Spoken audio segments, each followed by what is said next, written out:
Swayam Prabha. Digital India. Educated India.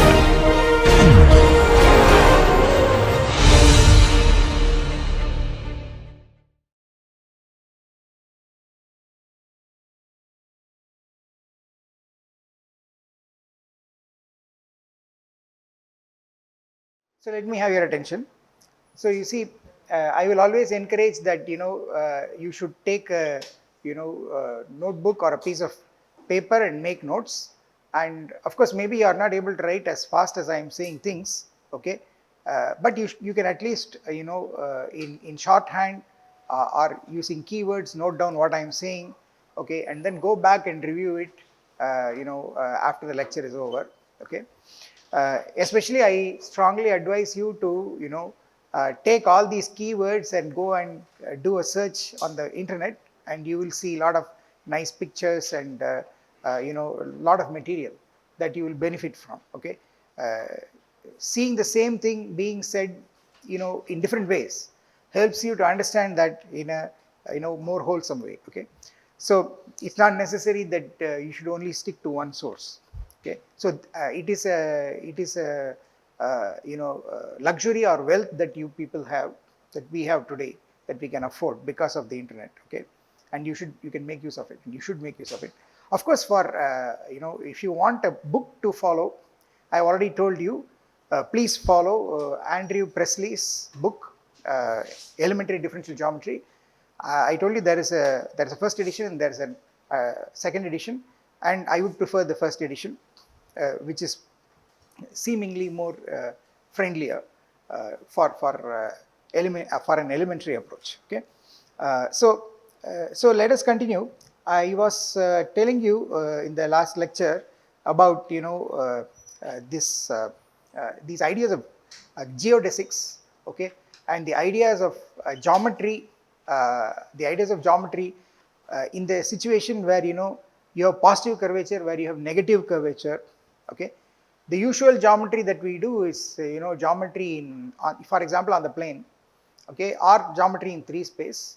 For that matter, you do geometry in Euclidean space, the curvature is 0, okay. So that is the usual geometry that you do. And when you do geometry, for example, you have trigonometry. For example, you have a triangle, and then you have rules of trigonometry. You have trigonometric functions, and then you have so many nice laws such as law of cosines, law of sines, and so on and so forth. Okay. Now the question is, this is all being done with the curvature being 0. All right. For example, if you are doing it on the plane has curvature 0. All right. Now, if you want to do it on a curved surface, what is it going to be? And the standard models of curved surfaces are one which has constant positive curvature, that is a spherical surface, and one that has constant negative curvature, and that is the so-called pseudosphere. Okay, and then the question is, what happens to geometry? What happens to trigonometry in these situations? That's a question that you ask. So I was last time trying to tell you that. I was trying to tell you last time that this there are these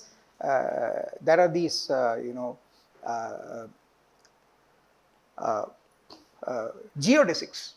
Geodesics are paths of shortest distance. All right. Now, and I told you what happens is that if you take for example, plane geometry, okay, then I'm only going to look at surface geometry, okay, and I'm not going to look at higher dimensional geometry, because this course is, being a first course, is only introducing you to curvature of surfaces and in 2 dimensions, and then in 1 dimensions you're going to look at theory curvature of curves. Okay, so we are not going to go to higher dimensional objects. Okay, you can think of a 3-dimensional object sitting inside 4 dimensions, and for the 3-dimensional object you can start writing curvatures. See, for a curve on the plane there is only 1 curvature.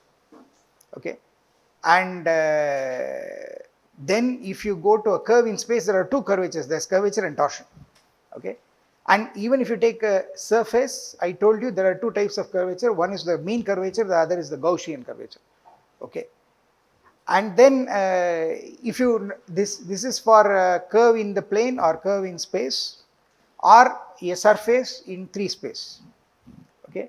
But you can think of an n dimensional object sitting inside an n plus 1 dimensional object, and for the n dimensional object you can write n different curvatures, okay, and study them, okay. This is what is done in higher manifold theory when you want to do it in generality, okay. But we are sticking only to surfaces. So if I am just sticking to surfaces, then I have 3 standard surfaces. One is the plane, and then there is the surface of the sphere, which is positive curvature.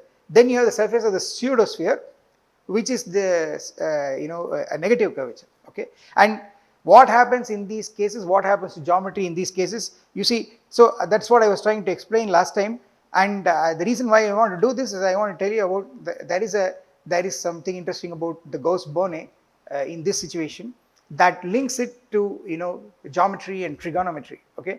And I want to tell you what is really going on. So you see, so in plane geometry the curvature is 0, okay. In spherical geometry the curvature is positive and we take the curvature as 1, okay. And so here when you say by the way, these are all here I am talking about curvature of a surface, okay. And I told you curvature of a surface, there are two curvatures introduced by Gauss. One is the mean curvature and the other is the Gaussian curvature. And how are these gotten? It so happens that if you pass a curve on the surface, the curve has a curvature vector. Now that curvature vector can be broken into 2 pieces. One is along the normal to the curve, normal to the surface, okay. So one has to be careful that if you draw a normal to a curve in space, you won't get a single normal, okay. There are so many normals, okay. And similarly, if you draw a tangent to a curve in space, then there are many, okay. So normal to a surface is properly defined. So you take if you have a point on a surface, you pass a curve through it, and then for that curve you look at the curvature vector, okay. The curvature vector is from that point directed towards the center of curvature. I told you the center of curvature, that is going to be the center of the circle of curvature, that is going to lie on the oscillating plane, and that's a plane which is that plane is determined in a special way, and that in general may be different from the tangent plane to the surface, okay. So the normal curvature vector, the curvature vector can be in some direction in space for a curve in space. You have a question? Yeah. So to recall, you see, the osculating plane is a specially determined plane at every point of the curve, okay. And it changes as the point changes, okay. The plane itself changes in space as the point on the curve changes. What happens is, if you take the simplest case of a curve which is on the plane, okay, then the circle of curvature is on the plane itself.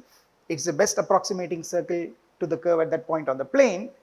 And then of course once you have the circle of curvature, you have the center of curvature, then the radius is the radius of curvature, and we all agreed that the reciprocal of the radius of curvature is the curvature, okay.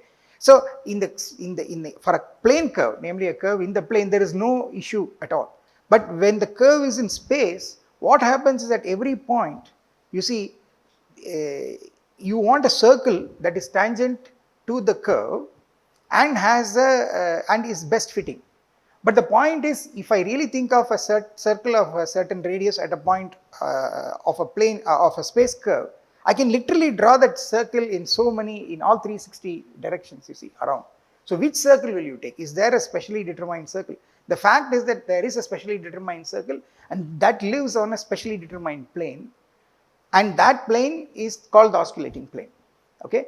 For a plane curve, the oscillating plane is literally the plane itself. It's constant, okay. And I told you that 2 things. One is that the rate at which the curve is trying to escape from the oscillating plane, which is measured by the rate of change of the normal to the oscillating plane, is called the torsion.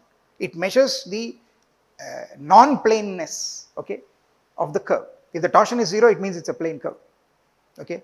So torsion, for example, a helix torsion is not 0, okay. For a space curve, you'll always have torsion. Whenever torsion is 0, it has to be a plane curve, all right.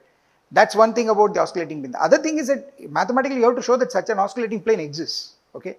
That for every point on the curve, an oscillating plane exists. This has to be mathematically proved, okay? So we will do that, okay? So you see, what I want you to understand is the picture is that if you are taking a curve on the plane, that at every point you see, depending on how the curve is turning, you are getting a circle of curvature, and that is kind of fluctuating.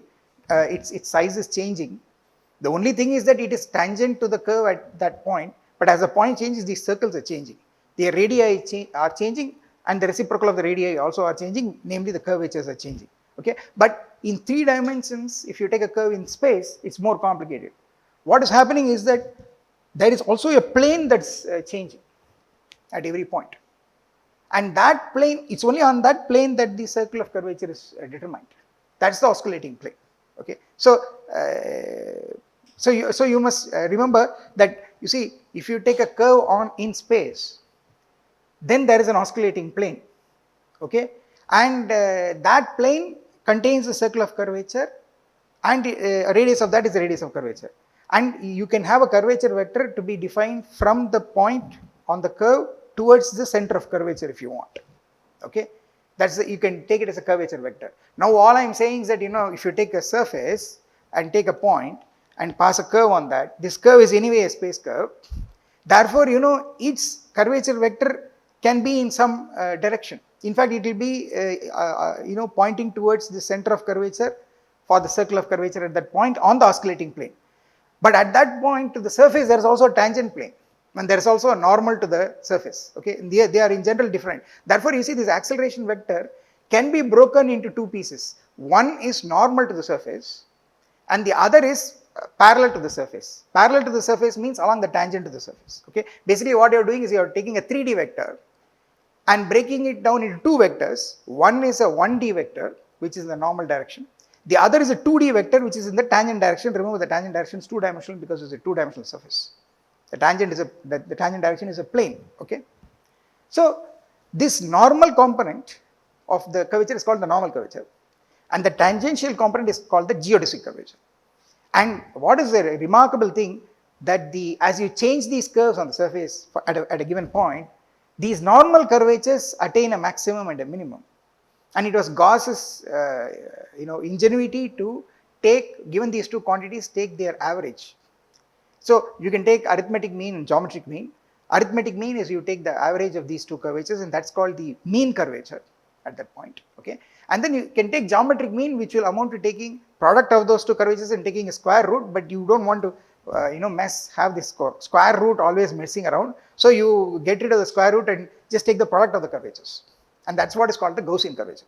So whenever you talk about curvature of a surface, you are only talking about Gaussian curvature or mean curvature.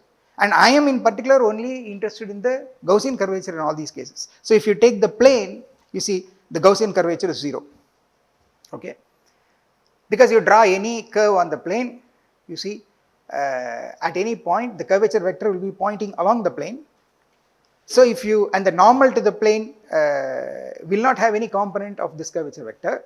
Therefore, for a curve on the plane, the normal curvature is 0, and the curvature is equal to the geodesic curvature, okay? So the Gaussian curvature therefore is 0, okay? If you take the sphere, what happens is that, you know, at every point, you know, if you mind you, if I take a point on the sphere and I want to get the Gaussian curvature, what I have to do is I have to find maximum and minimum, you know, curvatures, normal curvatures. You see, a sphere is curved the same way in all directions. So essentially what is going to happen is that you are only going to get one value, and you are going to get square of that. The maximum normal curvature and minimum normal curvature, they will both be the same. They will both be equal to 1 by r numerically, where r is the radius of the sphere. And if the radius of the sphere is 1, they are both going to be equal to 1. The product is going to be equal to 1, okay? So therefore what happens is, if you take the case of spherical geometry, okay, if you take a unit sphere as a model, then the curvature is actually 1. It's always positive. It's constant positive, okay? Again, I should tell you that there is a converse also. If there is a surface, you know, nice closed surface, smooth surface, such that the curvature is you know, constant positive, okay, then you know, you can show that it has to be a it has to be a sphere, okay. And in the case of sphere, maybe you may also have to look at the other thing, namely if you find the mean curvature, that is also 1, okay, because again the maximum and minimum are both 1, okay. So if you calculate that, you will see that but let us not worry about mean curvature at the moment, okay. Let us only worry about Gaussian curvature for surfaces, okay. So and what happens in the case of hyperbolic geometry? I told you in the case of hyperbolic geometry, you have to look at the pseudosphere, okay. And the pseudosphere is the is something like this, like something like a trumpet, okay, surface of a trumpet, if you want. And the point is that this is negative curvature, because at any point what happens is that you get a saddle, namely you have the circle of curvature in one direction is pointing in one direction, has its center in one direction, and whereas in the other direction the circle of curvature has the center pointing in the other direction, okay. Therefore, moral of the story is basically you are having a maximum in one direction, a minimum in another direction, and this kind of thing is what is called a saddle, okay, which you have studied for example in multivariable calculus. So every point is a saddle point, and saddle points are exactly points of negative curvature, okay. And standard example is if you take a torus, all the points in the outer bulging thing are all positive curvature, okay, and all the points in the inner part which is curved like this, okay, the inner part, you can see at every point you see you have one curve like this, you have the other curve in the other direction, okay, and you can see that the product of curvatures will be negative. So that's negative curvature, the inner side of the inner part of the torus, okay, and the outer bulging part has positive curvature, okay. Of course, it's another matter that the total curvature is 0, okay. That's because of the Euler characteristic and Gauss-Bonnet, as I told you. But anyway, the point is that you can take this hyperbolic geometry model, which is so this is what is called the pseudosphere,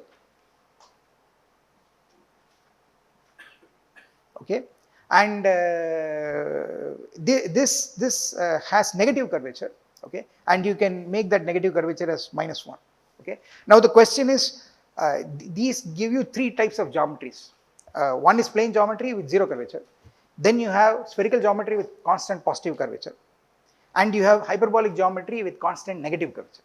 The question is, what happens to whatever you know in ordinary geometry, namely when the curvature is 0, what happens to that in the positive curvature case and the negative curvature case, okay. You want to study that, and there are interesting things that happen. The first thing is, as I told you, the motivation was to look at this simplest result that we always study in school, which is that the sum of 3 angles of a triangle is 180 degrees or pi radians, right? That's the simplest result that you learn all the time, okay. Now it's based on the fact that the angle around a point is 360 degrees, and the angle across a line on one side is always 180 degrees, right? It's only based on that.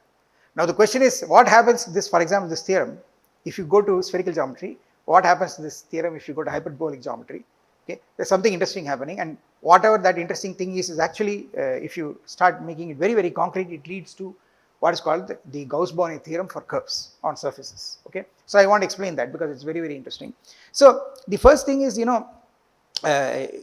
need to use the ideas of geodesics, okay. Now, why do you need to use the idea of geodesics? Why should you look at geodesics? That's a good question. I've already told you geodesics are important because I want shortest path.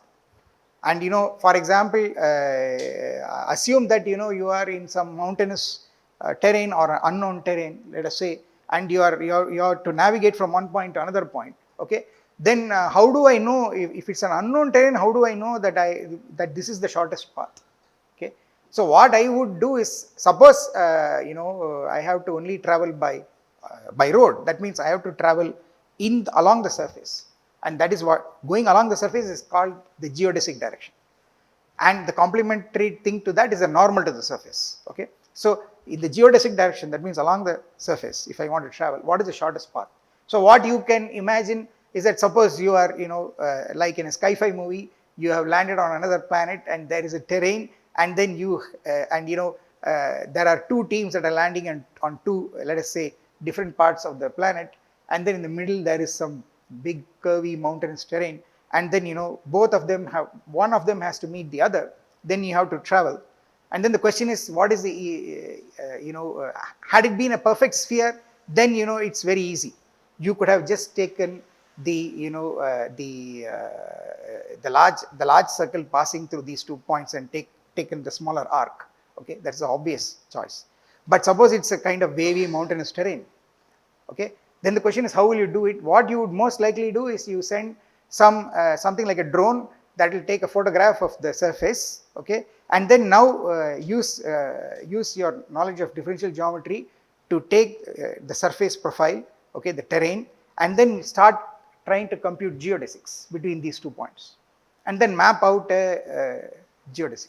Okay, and all this sounds very hi-fi, okay, but actually it's in principle doable with enough computing power and with and all the required mathematics, all the formulas are available. You can really do that. Okay, so you can understand this is very, very important. Okay, but then at least in our point of view, let us approach it from a very, very simple thing.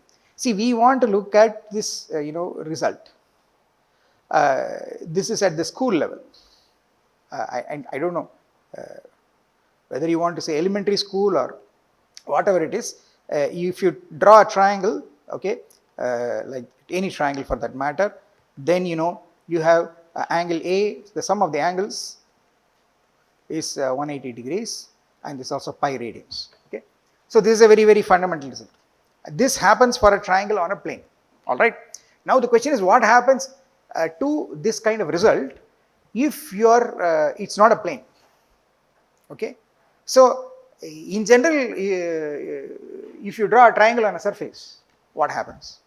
Okay, now but then let's break it down into 2 levels of difficulty. Okay, let's first try to see what do you mean by drawing a triangle on a surface. At least let us look at the 2 standard cases of surfaces with constant curvature, namely constant positive curvature is spherical geometry, it is the case of a sphere. Okay, and constant negative curvature is the case of a pseudosphere. Okay, what will you do there? All right, so notice that so you see, so look at what is happening with the case of a triangle. You see how do you get this triangle? See, what you have done is you have taken 3 non-collinear points, okay, and you have joined them by straight line segments. Now look at it from a differential geometry viewpoint. Okay, what are those straight line segments? Aren't they geodesics? They are the shortest paths. Okay, so what you have done is you have taken 3 points and you have joined them by geodesics. All right, and you have got a geodesic triangle. Okay, now this tells you what has to be done on the sphere. So what will you do on the sphere? It's very, very simple. On the sphere, what you will do is you will take 3 points. Okay, and you see, if I really in the plane, if I really want a triangle, what should I do? I should take 3 points which are not collinear. If they are on the same line, what does it mean? They are already on the same geodesic. Okay, they should not lie on the same geodesic. Okay, so on the sphere, basically take 3 points which don't lie on the same geodesic if you want.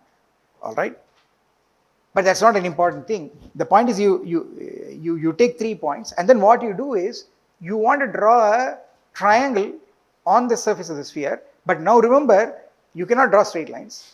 What will you draw? Of course, between 2 points I can draw so many curves.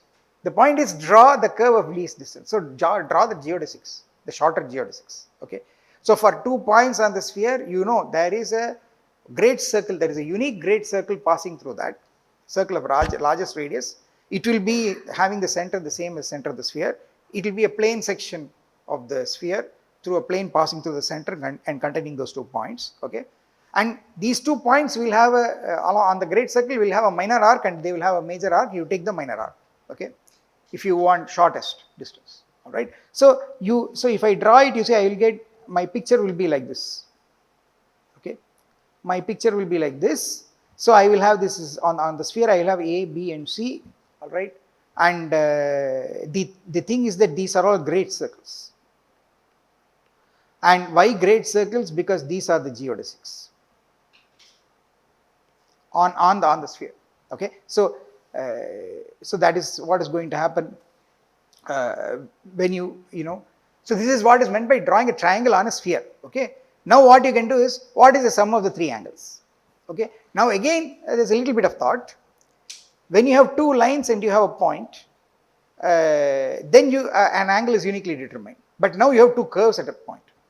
But then calculus tells you how to define the angle between two curves at a point. What you do is you take the tangents of those two curves at that point and take the angle between the curves. So you see, calculus gives you a way of even, if two curves pass through a point, what do you mean by the angle of intersection at the point of intersection?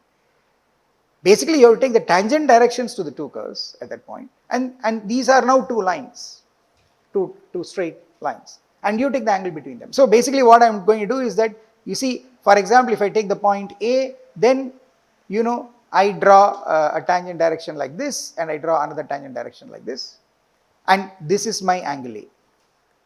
Okay. Then if I take the point B here, I draw one tangent direction like this, I draw the other tangent direction like this, and this is angle B.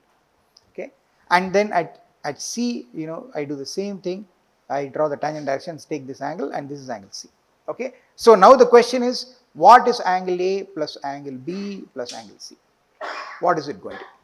Okay. So in the case of the plane, we got 180 degrees or pi radians. The question is, what is it going to be in the case of a sphere, for a spherical triangle? Okay.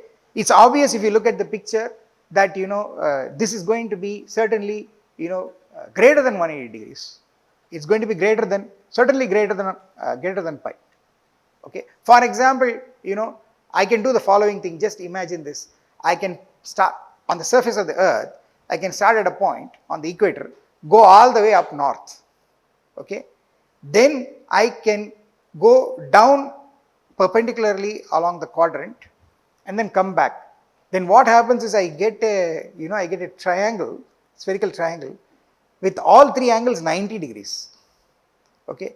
Therefore, the sum of the three angles is 200 and it's 270. So you see, if I draw something like this, I'm just saying that if suppose this is the North Pole, this is a hemisphere, okay, and then this is the equator, okay, and here is and I can take one like this, and I can make this 90, okay, and I can make this also 90, and this will also be 90, okay. So sum of the three angles will now be 270 degrees, okay. So it's certainly greater than 180, okay. So you can see that the sum of the three angles of a spherical triangle is greater than 180. That's obvious. And why is this happening? Intuitively you will say, well, because it's bulged, right? It has bulged, the surface is bulged out. That allows the curves to widen at the vertices. Okay, the angle can be made larger, and therefore you are getting this. Okay, well, that's a qualitative question. Answer. But as far as mathematics is concerned, you have to quantify it. What is the quantification? So the question is, what is this? Why is this difference happening? Why is it greater than 180? And if you believe that it is greater than 180, which it is, what is this difference? What is the significance of this difference? You can see that the significance of that difference is, the difference is happening due to curvature, all right, and therefore this difference has also got to do with curvature. Okay, so here is the very beautiful thing. The beautiful thing is that if you calculate angle A, so here is the result. The result is, if you calculate angle A plus angle B plus angle C and take away 180 degrees, okay, this is a positive quantity, and guess what it is? It is actually the total curvature.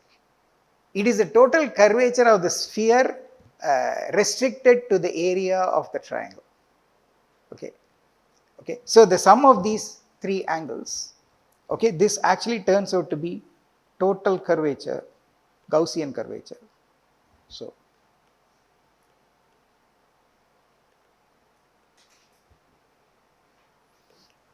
of the triangle ABC. Okay, and what is the total Gaussian curvature of the triangle? What does it mean? What does total curvature mean? That means you have to take curvature function at every point and you have to integrate it over the triangle. And you see, you are integrating over the triangle, which is a curved surface. So it's a curved surface area, it's a curved surface integral. Okay. and then but you are integrating you are integrating the Gaussian curvature. Gaussian curvature is constant, okay, and if you take the unit sphere, the Gaussian curvature is 1, okay, it's plus 1. So you are integrating plus 1 over the curved surface of the triangle, but that's just integrating the integrating 1 over anything will give you the measure of that, okay. If you integrate 1 over an arc, you will get the arc length. If you integrate 1 over a surface area, you will get the surface area. If you integrate the function 1 over a volume, you will get the volume, okay. Basically, integral dx is going to give you x, the variation in x. Integral ds or d sigma is going to give you the total area. Integral dv is going to give you the total volume, okay. Therefore, you have to get, you should, essentially what will this be? The total Gaussian curvature will be just the area. So this is just exactly equal to for curvature, for Gaussian curvature is equal to 1. This is going to be the area of the triangle ABC. So you see this. So here is the interesting thing. The difference between, the sum of the 3 angles of a spherical triangle and 180, the excess, is exactly the area of that spherical triangle, the curved surface area. So here, of course, let me write it as curved surface. And here again you are seeing something. The difference is to the total curvature, okay. I told you that this is the kind of result you get in the Gauss-Bonnet for surfaces. For a closed surface, I told you the total Gaussian curvature is 2 pi times the Euler characteristic, okay. That is also a statement about the total Gaussian curvature, right. And here also you are saying that the total Gaussian curvature is this difference, the difference between the sum of 3 angles of a spherical triangle, geodesic triangle, okay, a difference of that from pi. That's exactly the area. So you have a question.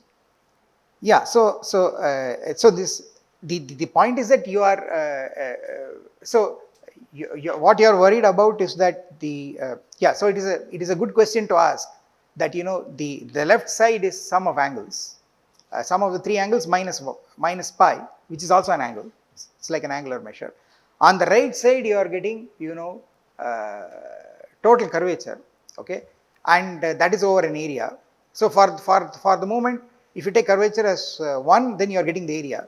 So it seems to be dimensionally wrong in some sense, but you should not think of it like that. So it's not about dimensions. Here it is a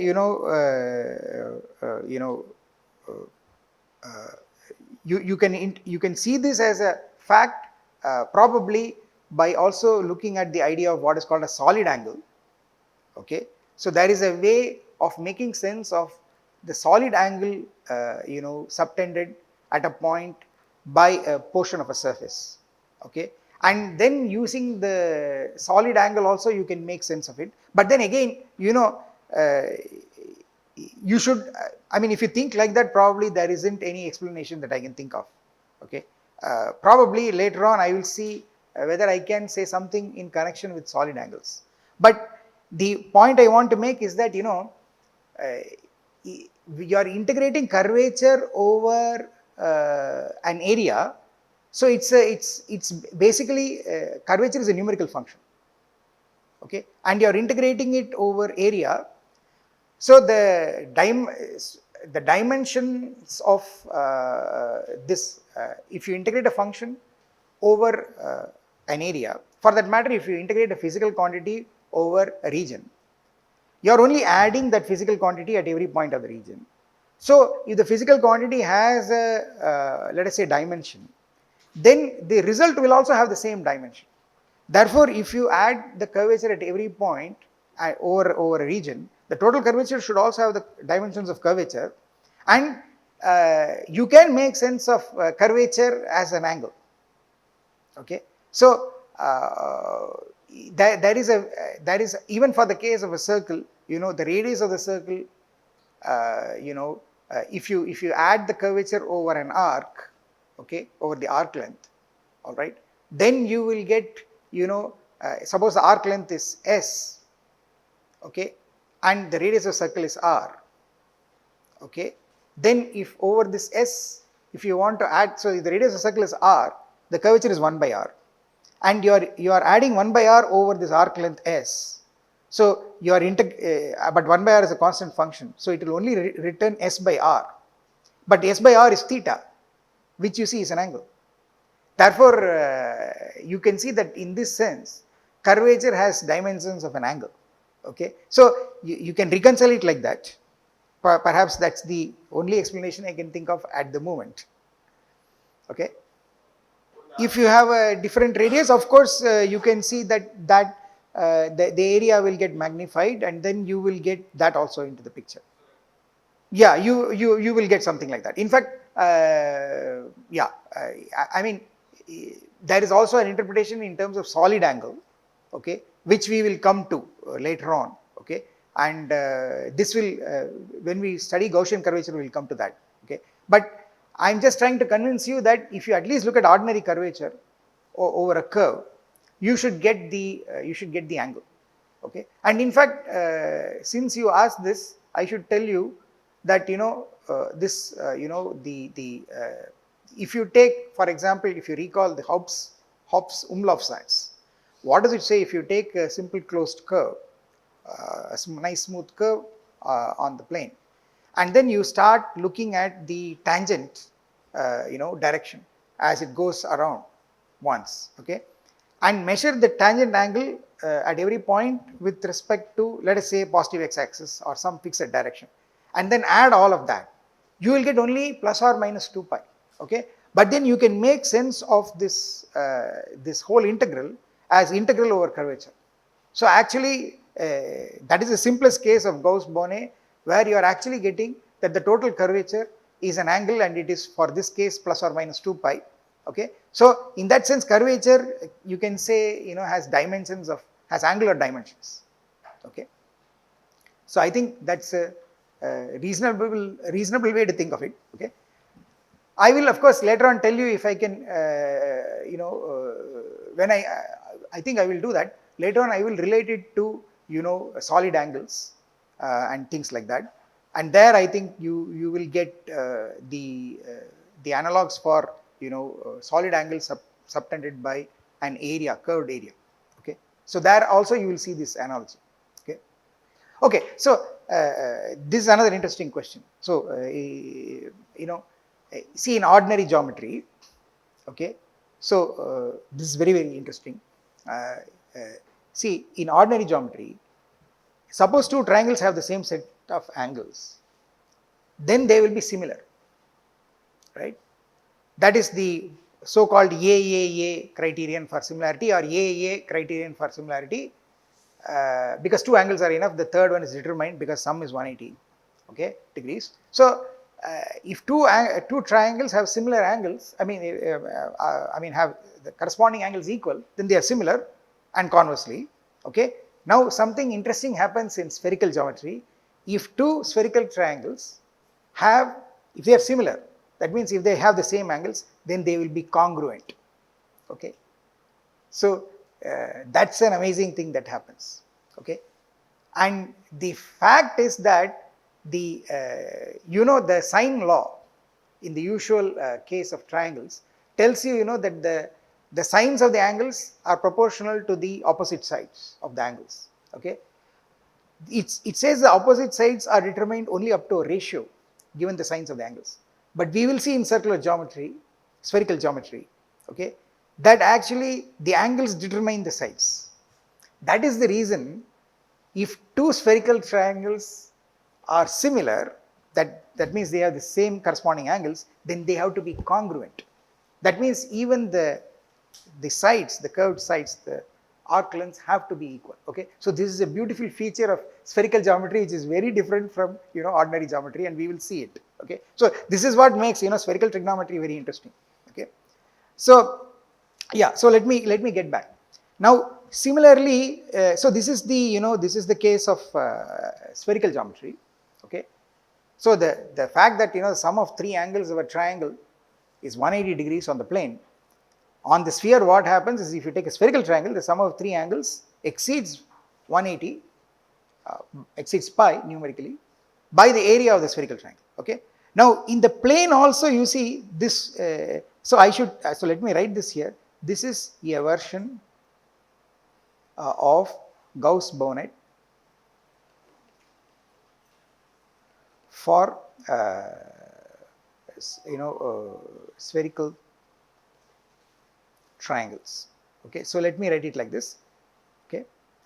Now, is there a similar? Is this also a statement in the plane? You can ask, and that is correct, because on the plane, what is happening? If you calculate A plus angle B plus angle C minus pi, what will you get? You will get 0. Okay, and that is the total curvature of a triangle, because the curvature I am measuring, the curvature is 0. The Gaussian curvature is 0. You are on the plane. Therefore, if you take a plane triangle also, the sum of the three angles of the plane triangle minus pi is actually the total Gaussian curvature of the triangle, which is 0. So it is the same, So here is a beautiful thing. This simple thing that sum of the three angles of a triangle, on the plane is pi, is actually the simplest, is one simplest avatar of Gauss-Bonnet. Okay, that's what I want you to understand. That it is pi just says that the difference is 0, and that 0 is actually the zero Gaussian curvature. Okay, that shows up for the surface of a sphere. Okay, now what you can do is you can imagine now you can do the same thing for, this is for spherical geometry. Try to do it for hyperbolic geometry. So what happens to the situation of hyperbolic geometry? So so I told you in the case of hyperbolic geometry, you can take the model to be the unit disk. Okay, and the way hyperbolic geometry, one way to think of hyperbolic geometry is that you have this unit disk, and so I'll just here is my plane here, and this is the unit disk on the plane. Okay, and what is actually happening is that there is a hyperboloid.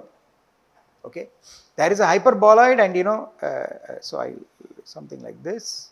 Okay, and basically what you are doing is that you are projecting it onto the unit disk, and everything is happening, whatever is happening on the hyperboloid surface, that is being seen on the disk. Okay, and I told you that in this case what happens, see in the unit disk, I told you it's very interesting. What are the geodesics? I told you the geodesics, if you take 2 points on the unit disk, then the geodesic is a unique circular arc passing through those 2 points, with the circle being orthogonal to the unit circle. So basically what is going to happen is that if I take 3 points like this, and now I want to do the hyperbolic geometry version of sum of three angles of a triangle is 180 degrees. Okay, so I have to draw a hyperbolic geodesic triangle. That means I have to take 3 points in hyperbolic space. Okay, and I have to draw 3 geodesics, hyperbolic geodesics, and then I have to write calculate the sum of the 3 angles of a triangle. Okay, so what is the geodesic? I told you for let's say for this point B and for the point C, what I have to do is I am supposed to draw a circular arc like this with the property that it passes through B and C, and you see it should be normal to the unit circle. So here it has to be normal, here also it has to be normal. Okay, so this is the geodesic. And as I told you, it's very interesting that this distance is lesser than the straight line segment distance, and that's because of the hyperbolic metric. That is because of the negative curvature. You seem to be if you normally look at it, it looks like you're traveling more, but actually you're traveling lesser distance. And I also told you that if you took the center of the unit disk and then you take a point P, and as this point P moves to the boundary, the hyperbolic distance goes to infinity. Okay, so it's a very different kind of distance as you perceive from the one that you perceive normally. Okay, so anyway, so you see, now you can imagine what I'm going to do. I am going to similarly draw I want a hyperbolic geodesic triangle. So what I will do is I'll again draw one more, I will draw another circle like this, and this circle again passes through A and B, and here it's normal to the unit circle. So here also it is 90 degrees. So, and I will get this one, and then similarly I will get one more here. Okay.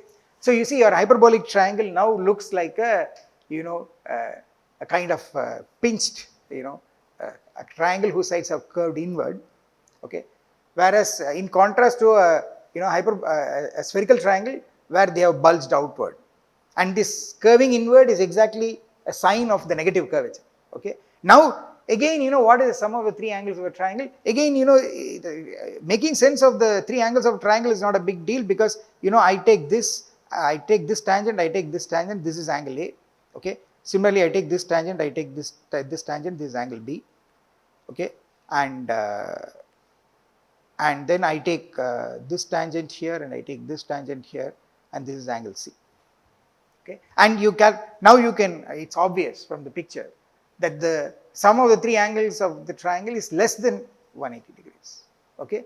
So what is the difference? Okay. It is going to give you again the total curvature. Okay. And if you are going to take the curvature as, mind you, this is negative curvature, that's why you get a negative number. Okay. So you will get negative, if you take the curvature as 1, you will get negative of the area of that triangle. Okay. So angle A plus angle B plus angle C minus pi, this is going to be a negative quantity, and this is going to be total curvature, total Gaussian curvature, curvature of the triangle ABC, and this is going to be if Gaussian curvature is taken is -1. Okay. So it's going to be -1 into area of a triangle ABC. Okay. So the minus is to tell you that A plus B plus C is less than, sum of the angles is less than pi. Okay. By what amount it is less than is actually, interestingly, up to a sign, it is again only the area of the geodesic triangle. Okay. So you see, this is again nothing but this is again Gauss-Bonnet for hyperbolic triangles, hyperbolic geodesic triangles. Okay. So you have these three cases. Yeah. So the point I want to say is that so for example, so let me explain this just in case some of you have not got it. So you see, how do I get this? I'm trying to draw a geodesic triangle. I have to take 3 points, and I have to take pairwise these points and join them by geodesics. Okay. So what is the, for example, if I want to draw this edge from A to C, okay, what is this curved edge? What is it? So the question is, it's supposed to be a geodesic for the hyperbolic metric. Now the geodesic for the hyperbolic metric, how is it defined? It is arc of the circle passing through those 2 points, and the circle has to be orthogonal to the unit circle. So that means what I do is I draw a circle like this. Okay, and the circle passes through these 2 points A and C, and it is orthogonal to the unit circle. So therefore, at this end, it has to hit the circle at 90 degrees. Here also, it has to hit at 90 degrees. Okay, and you have to take, there's only one such circle. You have to take that particular circle and look at the arc through that circle, or lying on that circle from the point A to the point C. So in this way, you have to draw the geodesics, and you join all the 3 points by geodesics, you get this geodesic triangle. Okay, is that fine? That's fine, right? So all right, so this is Gauss-Bonnet. Now this is whatever I have said. So you see, the import of the story is the sum of 3 angles of a triangle is the difference with pi, which is 180 degrees, pi in radians, that difference is actually reflecting the curvature. Okay, and if you make the curvature as 1, that is exactly the up to sign is just the area of the triangle. Okay. And now this is one level of let us say complication if you want. Let me have one more level of complication. So what I can do is I can do the following thing. See, I can on the plane, what I can do is, why draw a triangle? Why not draw a curved triangle on the plane? Okay, so what I can do is on the plane itself, I can take 3 points A, B and C. Okay, and I can draw a curved triangle.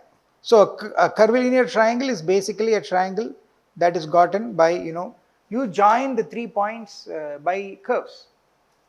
Of course, if I join them by straight lines, basically I am joining them by geodesics. Okay, so the question is, I can do this, all right, and again I can still ask for what is angle A plus angle B plus angle C minus pi if you want, all right. So I can do that. So you see, if I draw something like this, so again it's not a big deal to make sense of the angles, because after all you can draw tangents to the curves. So this is angle A, and then here this is angle B. Okay, and this you draw tangents here, this is angle C. Okay, the question is again, what is angle A plus angle B plus angle C minus pi? What is this?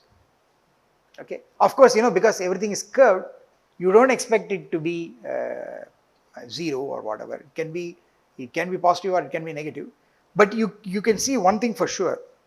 Whatever it is, it has got to do with how these curves are curving. You see, it has certainly got to do with how the curves are curving. You may say, well, it's got to do only with how the curve is curving at these 3 points, but somehow it's very interesting that it's even got to do with how eventually how a curve curves at a point has got to do with how it's been curving all along. Okay, this is a very qualitative statement, but it can be mathematically quantified. Okay, so guess what you should expect is that this should also be total curvature. I mean, if you believe Gauss-Bonnet mathematics is that if something happens in a special case, if it's nice, it should simply happen all the time. Okay, so this should also be total curvature, and guess what, it is total curvature. Okay, this is actually the total curvature of all, you add the curvatures of all those 3 curves along the curves. That means what you have to do is, at every point of the curve you take the curvature function. Mind you, the curvature is going to be what? It's going to be only geodesic curvature, because it's a plane curve, there is no normal curvature. So you take the geodesic curvature, and that changes at every point of the curve. You add all the curvatures. Okay, that means you have to integrate curvature over every arc. Okay, every curved side of the triangle. Add it, and lo and behold, that is exactly this quantity. So the fact is that this is equal to, okay, actually is equal to again total curvature. Okay, and here of course the curvature is actually the geodesic curvature, and because you are adding something, mind you, let me just add a small technical thing, that when you are just thinking of curvature, you are only taking reciprocal of the radius of curvature, but I am not, I also have to keep track of whether this is the curve is going this way or that way. Okay, therefore what you have to do is you have to put a sign to the curvature, and it's called signed curvature.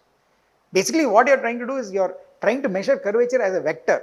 So what happens is that the vector should point towards the center of curvature from the given point. And mind you, the point is that you are adding a vector quantity, not just the scalar quantity. Okay, so for example, if I can manage at all the 3 points, the angles are 0, then this difference is going to be minus pi. So I'll get a total negative curvature. Okay, and if you are going to only integrate curvature thinking of it as a non-negative function, only the magnitude of the curvature, you will never get a negative sign. So you must be careful that you have to introduce a sign to the curvature. So basically you have to think of curvature as a vector. Okay. So if you do it like that, this is also the total curvature, and this is Gauss-Bonnet. Okay. So this is Gauss-Bonnet again. This is again Gauss-Bonnet.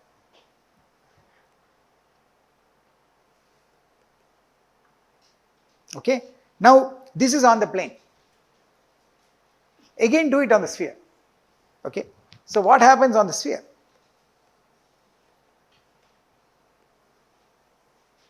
Okay. What happens? So I take again the sphere. Okay. I take 3 points. Okay. And of course, there is a geodesic triangle. Okay. There is a geodesic triangle whose edges are arcs of great circles. And if I add, I know if I take angle A plus angle B plus angle C minus pi, I will get the area of the triangle. That's something that we have already seen. That's provided all these three are arcs of large circles. But again, I can play the same game. Why draw these? I can just draw any curves, nice smooth curves on the surface of the sphere. So what I can do is that I can draw something like this. So let me draw something. After all, I can do whatever I want. So I will do this. So here's my triangle. Now this is a highly non-geodesic triangle. Okay. And this is again, so again these are A, B and C. And again, I can make sense of what is angle A plus angle B plus angle C minus, minus pi. What is this? Okay. Again, you don't know. It can be positive, it can be negative. You really don't know. All right. So the question is, what is it? Again, it is total curvature. Okay. Again, it is total curvature. But there is a small interesting thing. When you are talking about now, so you see, the region that I am talking about is this region. This is this, this is this curvilinear triangle on the sphere, okay, on the surface of the sphere. What is happening is there are now two types of curvatures involved. Okay, there is the bulged region, the area, the interior of the triangle, which is the curved surface. There, what is coming into play is the Gaussian curvature. Okay, and on the boundaries are also matter. The boundary curves also matter, because they are the ones that you let to be free. You are not restricting them to be geodesics. What happens to the boundary curves? The boundary curves also have curvature. The boundary curves will have both at each point of the. So if you take a point of a curve on a surface, I told you that the normal part of the curvature that goes to the contributing to the curvature of the surface. Then I told you there is a geodesic part. Okay. Now that geodesic part is what is going to tell you what is happening to the curvature along the surface, along the tangent to the surface. And guess what? What is going to happen here is that this is again total curvature. Okay. And now the curvature will have two contributions. You will have one contribution due to the surface inside, the surface of the triangle. That contribution will be the total Gaussian curvature. Plus, on the boundary curves, you will have a contribution. On the boundary curves, the contribution will be due to the geodesic curvature. Again added, this is equal to A plus B plus C minus pi. Okay, so that is Gauss-Bonnet. So this is this will be. So let me write this down: Gaussian curvature, total Gaussian curvature.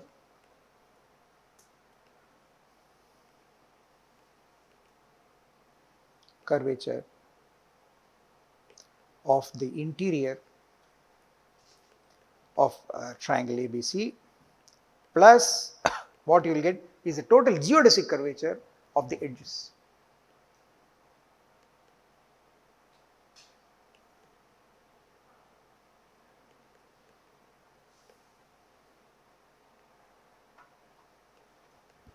That is the total curvature.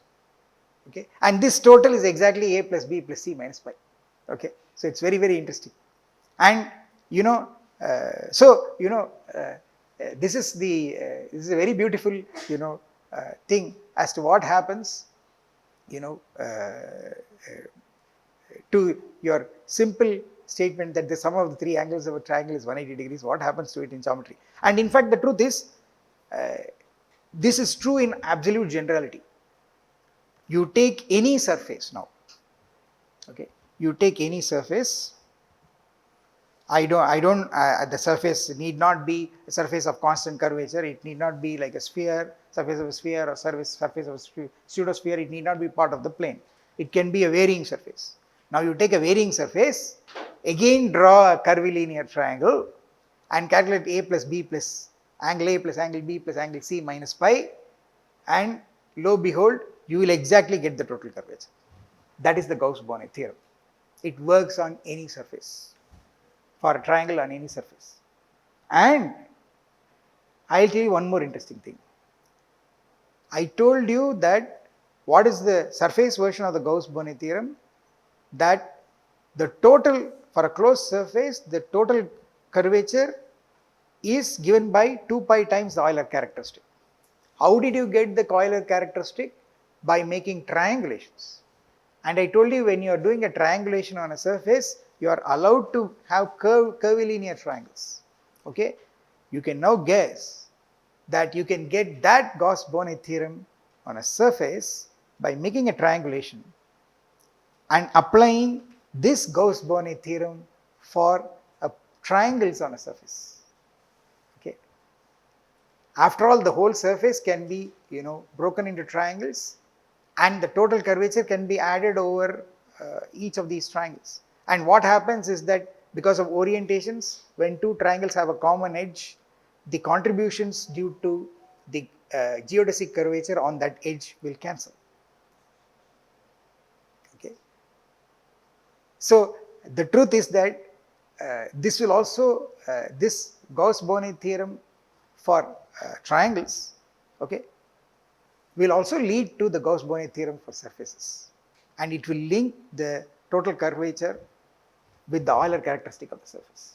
Okay. So let me write it more generally. Holds for any curvilinear triangle on any surface. So on any surface you draw a curvilinear triangle, then angle A plus angle B plus angle C minus pi will be equal to the total curvature. And the important thing is, when you do total curvature, remember you have to take the Gaussian curvature part, which is contributed by the interior of the triangle, and for the boundaries you have to take the geodesic curvature. Okay. And of course, sum of three angles of a triangle is 180. You can now break a quadrilateral into two triangles and say the sum of the four angles is going to now be whatever it is going to be. It's going to be 2 times, it's going to be 2 pi. Okay. So if it is 3-sided, it is pi. If it's 4-sided, it's 2 pi.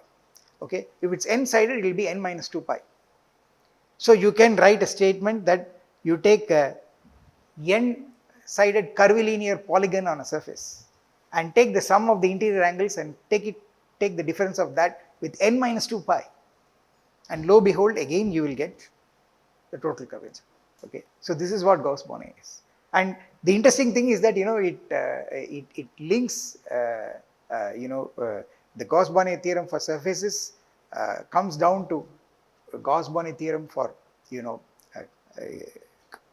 curvilinear polygons, essentially curvilinear triangles, and that is a generalization of the humble statement that sum of three angles of a triangle is 180 degrees on the plane. Okay. So that's what I want you to appreciate. So I think I will stop here. I just want to add one more thing, that just like in the ordinary geometry of triangles, you have the sine law, the cosine law, you have Pythagoras theorem. Okay. Now you have the same kind of theorems are also true for spherical triangles, and we are going to prove that. Okay. And this is what is called a spherical trigonometry. This was very, very important in those days, because the surface of the earth was a sphere, and then people had to make angular measurements, and they had to navigate. Okay. So there were nowadays, of course, you have satellites and you have advanced equipment, but in those days you didn't have that. So spherical geometry, spherical trigonometry was very, very important in those days, and we will study that, okay, in the course, okay. So I think with this I have kind of more or less ended the introduction. This is a rather long introduction. In fact, there are more things I can say, but then I think it's pretty long already. So from the next class, I will, the next lecture, I will start really getting into, making definitions and trying to prove formulas. Okay. So we will meet again in the next lecture.